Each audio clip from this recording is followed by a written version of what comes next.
Last finishing এ আমার মা কি করলো, যে বাসার কাজের ছেলের সাথে আমার মা সময় দিতে থাকে।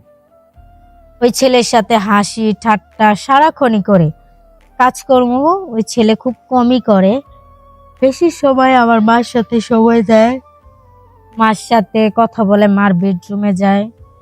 আমি দেখি কিন্তু কিছু বলতে পারি না, কারণ বলার মুখ আমার নাই। যদি আমি কিছু বলতে যাই তখন আমার মা বলবে আমি যদি এগুলো করি তোর বাবার অবহেলার জন্য করেছি। কারণ আমার বাবাই দোষী। আমার বাবা আজকে আমার মাকে এই পর্যায়ে নিয়ে আসছে। আজকে আমার মা কাজের ছেলের সাথে কথা বলে, কাজের ছেলের সাথে সময় দেয়, কাজের ছেলের সাথে আমার মা চাহিদা পূরণ করে। এটা আমার কাছে মেয়ে হিসেবে লজ্জিত, কিন্তু কিছু করার নাই। আর আমি দেখেও চুপচাপ থাকি, বলতে পারি না। কারণ আমার মাকে এখন আমি কিছু বললেই আমার মা বলবে তোর বাবার জন্য আজকে এই পরিণতি, তোর বাবার জন্য আজকে আমি এই পর্যায়ে আসছি। তো তখন আমি মাকে কিছু বলতে পারবো না, কারণ আসলেই আমি ভেবে চিন্তে দেখলাম যে দোষটা আমার বাবার।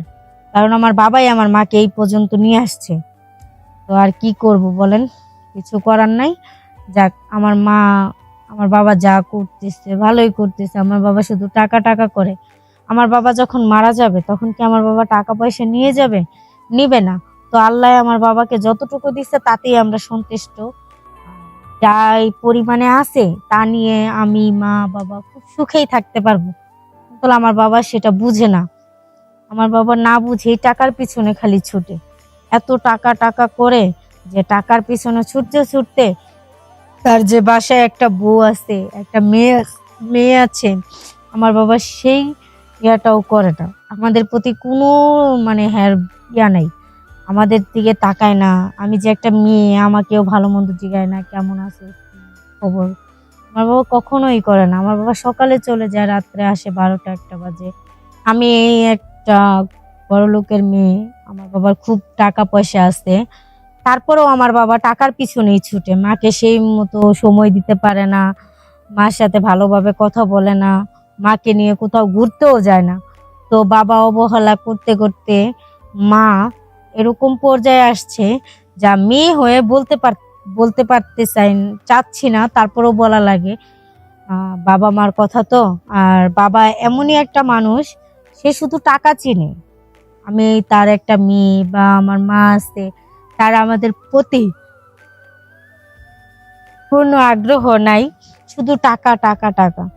আর যে পরিমাণে টাকা আমার বাবার কাছে আছে বা বাড়ি আছে, আশা করি আল্লাহর রহমতে ওইটা দিয়ে আমাদের সারা জীবন চলে যাবে। কিন্তু আমার বাবা টাকা ছাড়া কিছু বোঝে না, শুধু টাকার পিছনে দৌড়ায়। এরকম করতে করতে প্রায় ছোট থেকে দেখে আসছি, এতটুক বড় হয়েছি, দেখতে দেখতেই আসছি। এখন লাস্ট ফিনিশিং এ আমার মা কি করলো, যে বাসার কাজের ছেলের সাথে আমার মা সময় দিতে থাকে। ওই ছেলের সাথে হাসি ঠাট্টা সারাক্ষণই করে। কাজকর্ম ওই ছেলে খুব কমই করে, বেশি সময় আমার মার সাথে সময় দেয়, মার সাথে কথা বলে, মার বেডরুমে যায়। আমি দেখি কিন্তু কিছু বলতে পারি না, কারণ বলার মুখ আমার নাই। যদি আমি কিছু বলতে যাই তখন আমার মা বলবে আমি যদি এগুলো করি তোর বাবার অবহেলার জন্য করেছি। কারণ আমার বাবাই দোষী। আমার বাবা আজকে আমার মাকে এই পর্যায়ে নিয়ে আসছে। আজকে আমার মা কাজের ছেলের সাথে কথা বলে, কাজের ছেলের সাথে সময় দেয়, কাজের ছেলের সাথে আমার মা চাহিদা পূরণ করে। এটা আমার কাছে মেয়ে হিসেবে লজ্জিত, কিন্তু কিছু করার নাই। আর আমি দেখেও চুপচাপ থাকি, বলতে পারি না। কারণ আমার মাকে এখন আমি কিছু বললেই আমার মা বলবে তোর বাবার জন্য আজকে এই পরিণতি, তোর বাবার জন্য আজকে আমি এই পর্যায়ে আসছি। তো তখন আমি মাকে কিছু বলতে পারবো না, কারণ আসলেই আমি ভেবে চিন্তে দেখলাম যে দোষটা আমার বাবার। কারণ আমার বাবাই আমার মাকে এই পর্যন্ত নিয়ে আসছে। তো আর কি করব বলেন, কিছু করার নাই। যাক, আমার বাবা যা করতেছে ভালোই করতেছে। আমার বাবা শুধু টাকা টাকা করে। আমার বাবা যখন মারা যাবে তখন কি আমার বাবা টাকা পয়সা নিয়ে যাবে? নিবে না। তো আল্লাহ আমার বাবাকে যতটুকু দিচ্ছে তাতেই আমরা সন্তুষ্ট।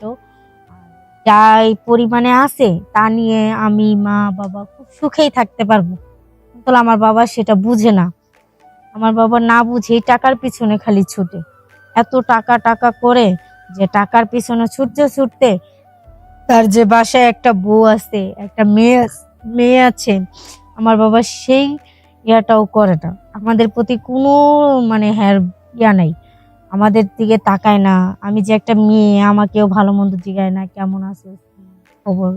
আমার বাবা কখনোই করে না। আমার বাবা সকালে চলে যায়, রাত্রে আসে 12টা 1টা বাজে, আইসা খাওয়া দাওয়া করে নিজের মতো শুয়ে থাকে, একটাবারও জিজ্ঞেস করে না যে আমার মেয়ে কেমন আছে বা তুমি কেমন আছো। এখন মা যা করতেছে সেটা তো আমার দেখতে হবে, আমি কিছু বলতেও পারবো না। আর বাবা যদি কিছু বলতে যায়, বাবাও পারবে না, কারণ বাবার অবহেলায় আজকে আমার মা এতটা খারাপ হয়ে গেছে। তো আশা করি আমার মার মতো কেউ ভুল করবেন না। আমার বাবা ভুল করছে, সেজন্য আমার মাও ভুল করবে, এটা ঠিক না। তো সবার মার উদ্দেশ্যেই বলতেছি, দেখেন হয়তোবা বাবা কাজ করে, টাকা ইনকাম করে আপনার মার জন্য, তার সন্তানের জন্য। আমার বাবা তো ওই টাকা অন্য কাউকে দিবে না, দিলে সংসারের জন্যই করতেছে। তো প্রত্যেকটা মার কাছে অনুরোধ, বাবারা যদি ভুল পথে পা দেয়, চেষ্টা করবেন ভুল থেকে শুধরায় নিয়ে আসতে। অন্তত কোনো মা এরকম ধরনের ভুল করবেন না যেটা আমার মা করছে। আমার মার জন্য আজকে আমার খুব কষ্ট হয়, খুব রাগ হয়, কিন্তু কিছু করার নাই। আমার মা কষ্ট পেতে পেতে আজকে এইটুকু আসছে। কোনো মা এই কাজটা করবেন না। আমার মা যে কাজটা করছে, আমার মা সেটা ভালো করে নেয়। আমার বাবা হয়তো বা খারাপ করতেছে, আমার বাবা খারাপ, তাহলে আমার মা তো আর খারাপ না, আমার মাকে খারাপ বানাইছে আমার বাবা। তো আশা করি সবাই ভালো থাকবেন। আমার এই ভিডিওটা যারা যারা দেখতেছেন সবাই লাইক কমেন্ট শেয়ার করবেন, আর আমার মার জন্য সবাই দোয়া করবেন, ভালোবাসা রাখবেন।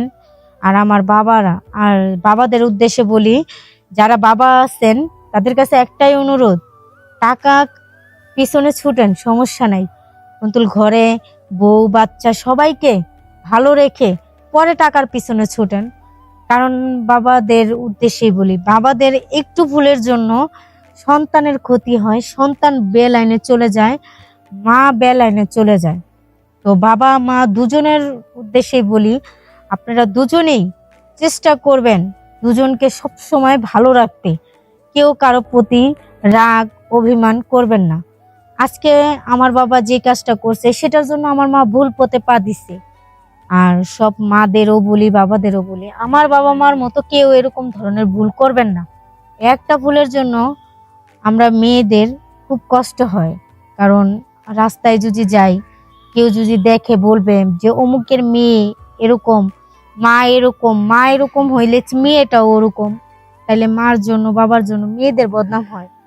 আর সবাইকে বলি, মা বাবার প্রতি শ্রদ্ধা রাখবেন, সম্মান রাখবেন। আমি যেমন দেখেন আমার মা এত কিছু করার পরও আমি মাকে সম্মান করি, ভালোবাসি, মার প্রতি শ্রদ্ধা আছে।